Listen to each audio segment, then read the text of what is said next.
Ce qu'on essaye de dire, c'est donc 3% du métro historique accessible. À Londres, ils sont partis à 17%, ils s'en sont arrivés à 40%. Le métro n'est pas plus jeune à Londres qu'à Paris.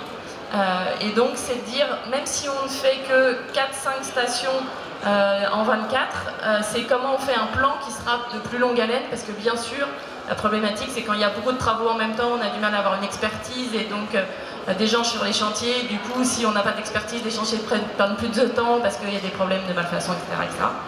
Donc on sait que, mais par contre, il faut qu'on laisse le pied dans la porte, et surtout qu'on ait un plan en face. Et je pense que ça, il n'y a que cet énorme événement qui rassemble tout le monde.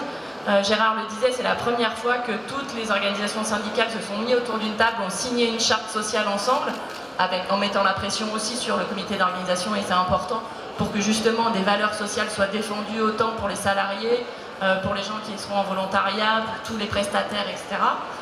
Et donc je pense que ça réunit, c'est vraiment un événement qui réunit et qui donne de la force.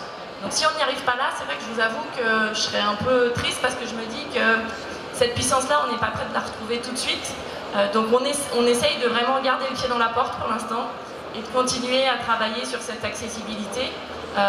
Et après, comme le disait Gérard, ça sera une accessibilité aussi qu'on va vouloir dans toutes les fan zones, dans tous les lieux qui ne seront pas uniquement les stades pour les athlètes, mais vraiment que ça puisse garder une empreinte pour tous, et qu'on ait cette ville qui soit plus accessible. Alors, on vient d'apprendre qu'on n'aura pas de voile paralympique à Marseille, puisque la voile ne sera plus aux Jeux paralympiques, mais du coup, on va essayer quand même aussi dans les villes où il y aura d'autres sites de ne pas rester que parisiens, et d'essayer